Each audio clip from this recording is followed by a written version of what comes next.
kulendi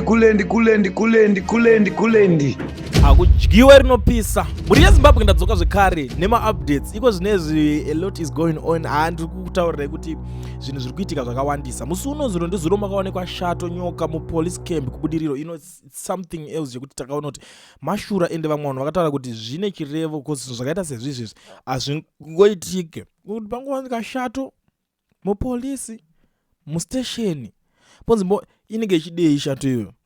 So vamwe vari kutaura kuti yanga itori sign iyoyo yekuti hanzi vakabata munhu asingabatwa. I don't know, inangu handisi munhu wekuti ndiri munhu wekuchechi kwaProfet Magaya kaini kana kuti ndingazoita sei kana tikatonzi Magaya atobhaiza kudai so munoziva kuti I will be the first person kuramba ndingotaura nyaya dzake. Iko zvinezvi it's embarrassing kuti munhu waMwari anonzi ari kudedzerwa ma-allegations erape, munhu waMwari anodedzerwa ma-allegations efraud. It's something chekuti handinyanyise kuchinhingina, but nhasi toda kuti mbotaura something chiri kuitika ikoko kwavari kurimandi kuri kunzi Prophet Magaya vari kuvhura hombe zvekuti vanhu vacho vari kutopanika nemagadhijeri acho vari kutoenda vachitotsvagawo help futi kuna Prophet Walter Magaya. Ndo situation iri panapa, like imwe miracle vari kuti I don't believe if it's the miracle or something else, but kuchechi kwake kwakazara mwana wavo aipedza navo ari ikoko. Nhasi ndo pandiri kutambira shoko riri kunzi it has since emerged that Magaya is already commanding a huge following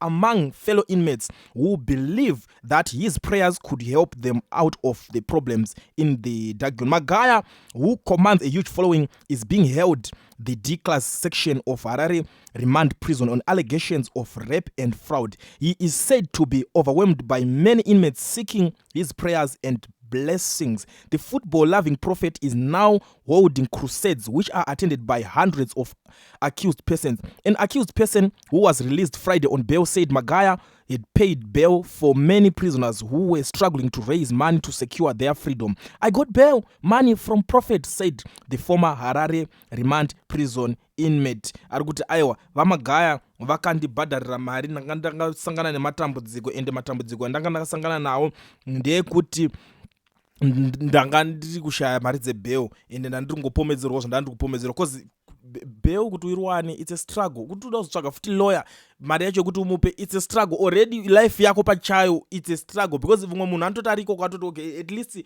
ndakutombowana shelter, roof on top of my head, ndakutombowanawo chekuti nditombodya panze zvine zviro zvekutoti ihaso futi kuda kuti udye uite sei zvinhu zvacho ma-hand and mouth. So Magaya ari kunzi ari kutoita ma-services, vamwe ari kumhanya vachinamatirwa magadhijeri chichi, it's something zvakungondibata ndikati saka chichiri kuzonyatsoitika zviri kumbofamba sei.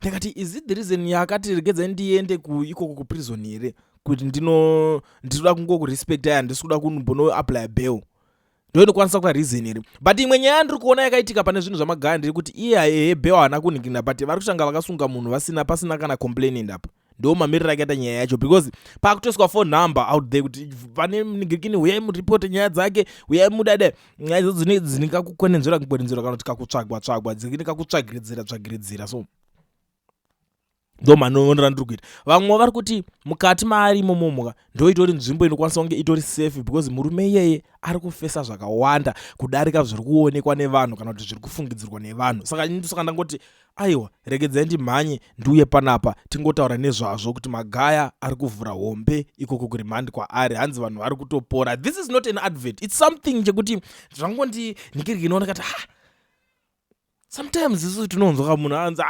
zvaanoita zvasi munhu waMwari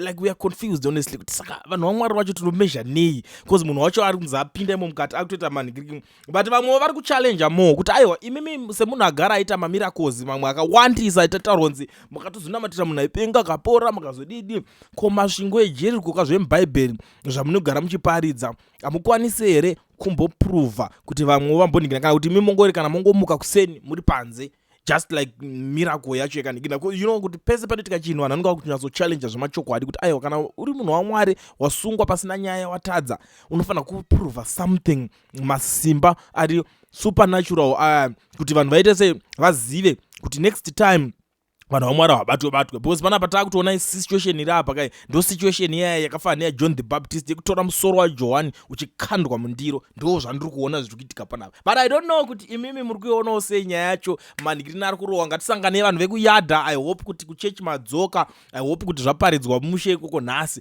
Uyai tisangane mucomment section tionesane nyaya iri panapa iyi kuti muri kuionawo sei zvinhu zviri kuitwa nababa venyu kujeri uku. Kulian TV, Team VAT.